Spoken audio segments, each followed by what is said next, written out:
time to dive into this deep dive. All about the natural environment, huh? Sounds like a plan. You sent over some really cool stuff, like parts of that Wikipedia article on natural environment. Oh, yeah. So I'm ready to get into it. And I think we're going to find some interesting things, stuff that'll make you, the listener, the most interesting person at your next party. I'm ready when you are. It really is amazing. Okay, so Wikipedia kicks things off with a pretty basic definition, right? The natural environment is like everything on Earth that exists naturally, living and non-living. Sounds simple enough, but is it? Well, you'd think so, right? But there's this really important distinction that the article makes between natural and what they call built environments. Oh, that's interesting. Yeah. Us humans, we've reshaped so much of the landscape. I mean, it's almost impossible to find somewhere totally untouched by us. So, like, even that remote forest I went hiking in last month, not 100% natural? Probably not. Even seemingly pristine places, Yeah. they might have subtle human impacts, like from pollution or introduced species, or even just, the trails we make. Interesting. So it really makes you think, what does natural even mean? Listener, what about you? What places do you think of when you think about the most and least natural places you experience? It's a good thing to think about. Okay, so we've got this spectrum of naturalness, right? But to really understand it, we need to break down the natural environment itself. What are the pieces of this puzzle? So the Wikipedia article highlights these 4 major spheres that make up the whole system of Earth. And the first one, the lithosphere. That's the solid rocky part. Okay, so the ground beneath our feet. Yeah. We're talking the Earth's crust and that upper part of the mantle. Gotcha. So why is the lithosphere so important? Well, it's more than just ground beneath our feet. Think of it as something that's always changing, always being shaped by things like plate tectonics, volcanic activity. These forces create mountains, valleys, entire continents over millions of years. Wow, that's wild. So let's move on to the hydrosphere. This is all about water, right? Mostly the oceans. The oceans are a huge part of it, yeah. Okay. But it's all the water on Earth. So oceans, rivers, lakes, groundwater even. It's all connected in this hydrosphere. So it's not just about how big the oceans are, but how all these different types of water interact and shape the environment? Right. Like how rivers carve out canyons. Yeah. Or how lakes support entire ecosystems. Now that brings us to the atmosphere. The atmosphere. The layer of gases surrounding us. Right. Absolutely essential for life as we know it. Totally. It's like our shield, protecting us from all that harmful radiation from the sun. And it regulates temperature, is what makes Earth livable. And speaking of livable, that leads us to the biosphere, right? Which is all about life. You, me, that squirrel running around my backyard. We're all in this together. Exactly. The biosphere is every living thing on Earth. And it's amazing how diverse it is, from microscopic bacteria to giant trees. Yeah, it really is. But even though it seems like these 4 spheres are separate, they're constantly interacting and changing each other. Right. Like the atmosphere and hydrosphere together make weather patterns. Exactly. And the lithosphere provides the foundation for, ecosystems. It's all connected. Now, the Wikipedia article mostly talks about these 4 big spheres. Right. But it does mention some others, right? It does. Some scientists also look at the cryosphere, all the ice, and then there's the pedosphere, the soil. Okay, so much to unpack here. I kind of want to start with the hydrosphere. All those oceans and rivers and lakes, each one with its own story. What about you, listener? Which one grabs you the most? They're all fascinating. But yeah, the hydrosphere is a great place to start. So dynamic. You know? And the Wikipedia article, it goes into all these different types of water bodies. Oceans, rivers, lakes. Okay, oceans first. The article says they cover 71% of Earth's surface. Wow. It's a lot of water. But what I find really interesting is how much of that is deep sea. I mean, we know more about the surface of the moon than the deep ocean. It's this vast, unexplored world right here on Earth. What do you think is the deep sea, the final frontier?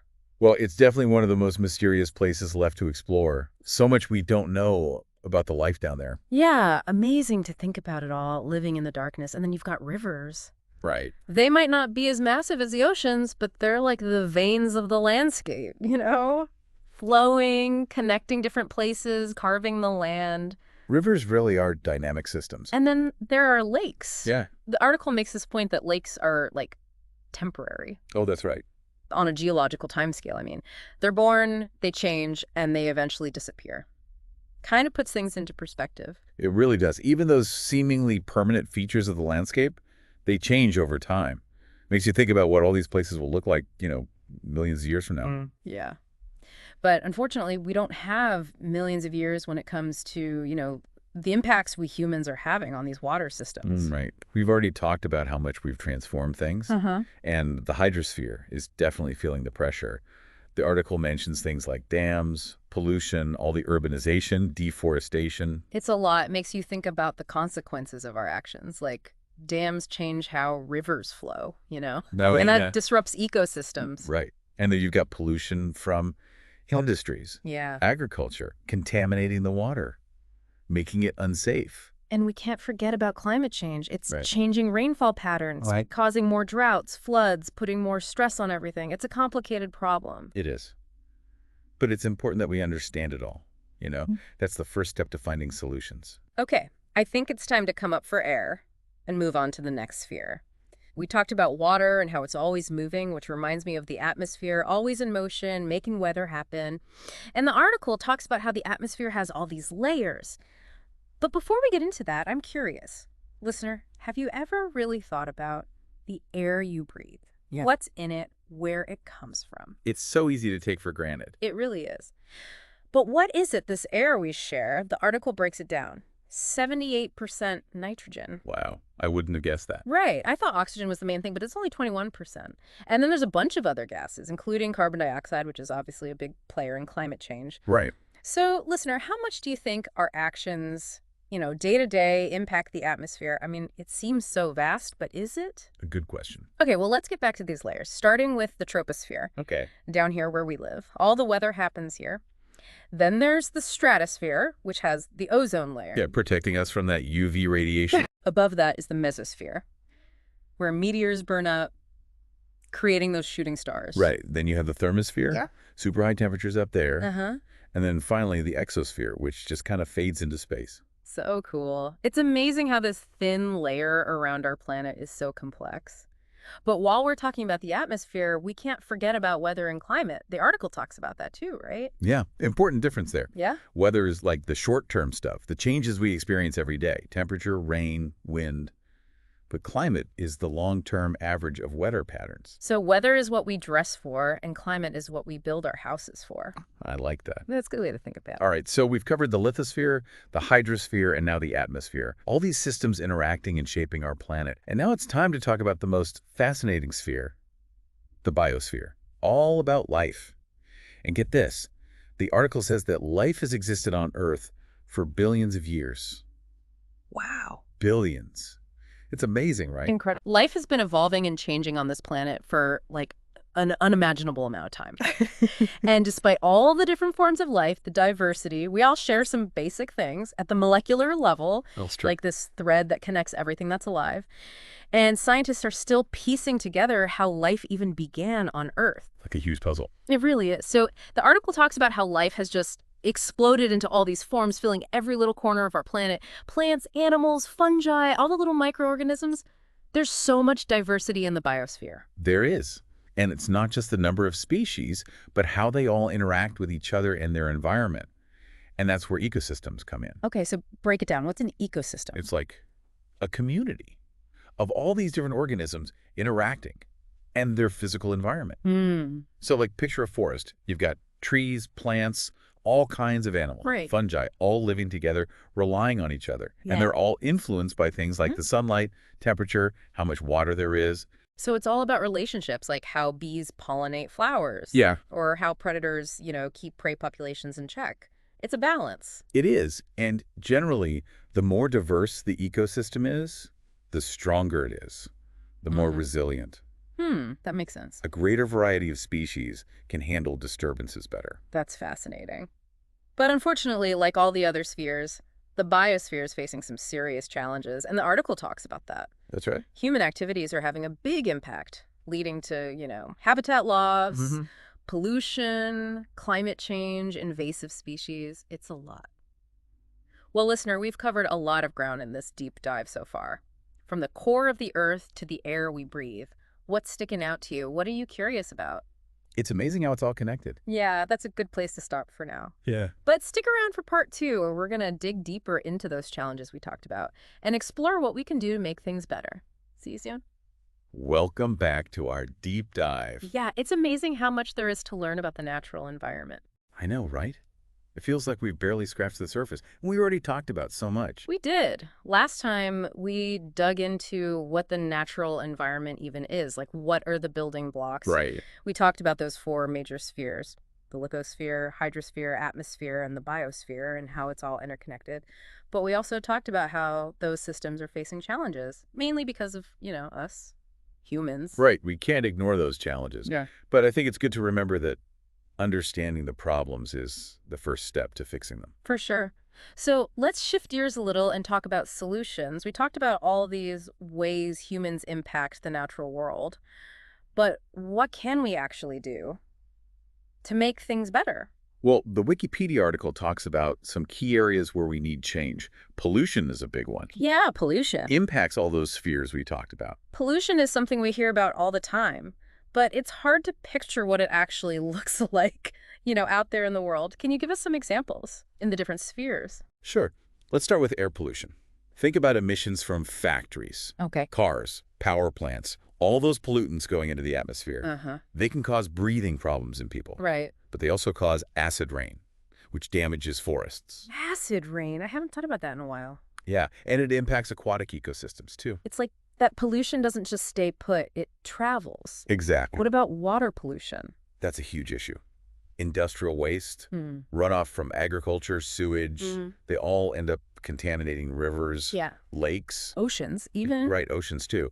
And it harms marine life, makes the water undrinkable, can disrupt entire ecosystems. It's scary to think about. It is. And then there's all the plastic pollution. Seeing pictures of sea turtles tangled in plastic, birds with their stomachs full of it, it breaks my heart. It's a reminder that what we do on land affects the oceans. It really is. It all ends up there eventually. Exactly. And plastic lasts for hundreds of years, harming animals, ecosystems. It's overwhelming to think about all these types of pollution. Where do we even begin to fix this? What can we do? You're right. It's a lot. But there are things we can do, even small things, like reducing our reliance on single-use plastic, Hey, yeah. choosing reusable bags, water bottles, food containers, that kind of thing. I've been trying to be better about that, but I know I could do more. We all could. It's easy to fall back into old habits. It is. But every little bit helps. And it's not just about individual actions. We can support businesses that are doing things sustainably. And we can advocate for better environmental laws. Okay, so being mindful about what we buy and speaking up for change, those are important. What about biodiversity loss? The article talks about how we're losing species at a crazy rate, which is pretty terrifying. It is alarming. Habitat destruction, climate change, invasive species, overexploitation of resources, they're all factors. It feels like a huge problem, especially when you see things like deforestation happening on such a large scale. It is a global problem. But we can still do things locally, like supporting conservation efforts. So donating to organizations that help protect endangered species. Yeah. Or volunteering to restore habitat. Right, there's power in working together. But what can we do in our daily lives to help protect biodiversity, I mean? Even simple things can make a difference, like planting native plants in your garden. Oh, right. It provides food and shelter for pollinators, other animals. And being mindful when we travel and spend time outdoors, like staying on trails. So we don't trample plants. Exactly. And always pack out your trash. Okay, let's talk about climate change. It's probably the biggest environmental problem we're facing right now. It's a big one, for sure. And it impacts everything else we've talked about. It's changing weather patterns, causing sea levels to rise, making extreme weather events more common. It's hard not to feel overwhelmed by it all. What can we do? Can we even fix it at this point? I understand that feeling. But we can't give up. We have to reduce our greenhouse gas emissions. That means switching to cleaner energy sources, using energy more efficiently. So driving less, using energy-efficient appliances, Right. supporting renewable energy. Exactly. Those are all things we can do individually. But we need bigger changes, too. Policies that promote clean energy and holding companies responsible for their impact on the environment. Right, so it's a mix of personal actions and pushing for change at a larger scale. What else can we do in our everyday lives to reduce our carbon footprint? We can eat less meat, especially red meat. Livestock farming contributes a lot of greenhouse gases. Okay. We can also reduce food waste. Composting is a great way to do that. Yeah, composting is something I've been wanting to try. It makes a difference, And we can buy local produce, plant trees, they absorb carbon dioxide. There's so many things we can do. It's about making conscious choices. Huh. And remember, every little bit helps. And you're not alone in this. Right. There are so many people and organizations working to fight climate change. We can support them, spread awareness. Exactly. We all have a role to play. Now, there's something the article said that really stuck with me. It mentioned how some cultures don't even have a word for environment Oh, that's right. because they see themselves as so connected to the natural world. It's not separate from them, it just is. It makes you think, doesn't it? Yeah. We need to rethink our relationship with nature. We're part of it, not apart from it. Yeah. And our actions directly affect the health of the planet. Like we've built this wall between ourselves and the natural world. But that wall is crumbling. Eh. We're being forced to face reality. And that can be scary, but it's also a chance to change, to reconnect with nature, remember where we come from, and build a better future. Couldn't have said it better myself. I think that's a good point to wrap up this part of our deep dive. We talked about the problems the natural environment faces, but also about solutions and how we can all make a difference. And listener, every action counts. Don't underestimate your power to make a change. We've got one more part to go. Join us next time when we'll get even more practical, talking about specific actions you can take to be a better citizen of planet Earth. See you then. And we're back for the final part of our deep dive. It's been quite a journey exploring the natural environment, It really has. We've seen the wonders of our planet the challenges it's facing. and, talked about what we can do to help. But now it's time to get practical. What specific things can we do to make a difference? We can't just leave our listeners hanging. I agree. We've got to give them a path forward, right? Okay, so where do we start? I mean, the Wikipedia article doesn't give us a step-by-step guide or anything, Sure. but it does highlight some important areas. One of the biggest things we can do is reduce our consumption of everything. Energy, water, food, all the stuff we buy. Okay, reduce consumption. It's about being more mindful, living more sustainably. That makes sense. But I think a lot of people struggle with that. How do you actually reduce consumption? It can feel so overwhelming. Oh, I know. But it doesn't have to be a huge overhaul all at once. Start small. Yeah. Think about swaps you can make in your daily life. Like, instead of driving everywhere, could you walk more? Yeah. Bike. Take public transportation. I've been biking to work more often lately, and it makes such a difference. I feel healthier, and it's just more enjoyable than sitting in traffic. Exactly. And it might inspire other people to do the same. Right. What about at home? Any energy-saving tips? Oh, yeah. Switch to those energy-efficient light bulbs and unplug electronics when you're not using them. Good ones. Yeah. Speaking of energy, we can't forget about food. Uh-huh. Food production has a big environmental impact, so what we eat matters. It does. I've been trying to eat less meat, especially red meat. That's great. Livestock farming is a big contributor to greenhouse gas emissions, so cutting back, even a little, helps. Less meat. Check. What else can we do in the kitchen? Reduce food waste. Oh, right. Plan your meals, eat those leftovers, and compost. I need to get on the composting train. It's so good for your garden, too. Yeah, I need to try it. Speaking of gardens, planting native plants is a great way to help. Oh, that's right. They support biodiversity, provide habitats for pollinators. Exactly. It's all about those everyday choices. They really do add up. And it sends a message, to companies, to policymakers. We care about the environment. Speaking of sending a message, the article talked about being a conscious consumer. Yeah, what does that even mean? It's like paying attention to where your stuff comes from, the impact it has. Support companies that are doing things the right way, sustainable practices, ethical sourcing. So, do your research and vote with your dollars. Exactly. And talk to people about it. Right, have conversations. With your friends, family. Raise awareness. And if you want to do more, get involved in your community. Yes. Volunteer for environmental groups. They're always looking for help. And donating, even a small amount, makes a difference. For sure. And spread the word. Share information. Talk to your elected officials. Okay, so individual actions, conscious consumerism, getting involved in our communities. What else can we do? Stay informed. Oh, yeah. Read about environmental issues. Watch documentaries. Listen to podcasts. Like this one. The more you know, the better choices you can make. Well, listener, I'm feeling pretty inspired after all this. We've learned so much about the natural environment, the good and the bad, and most importantly, how we can make things better. It's been a great deep dive. It has. We've only scratched the surface of this topic, but hopefully this has made you curious and given you the tools to make a difference. So keep learning, stay engaged, and let's work together to protect our amazing planet.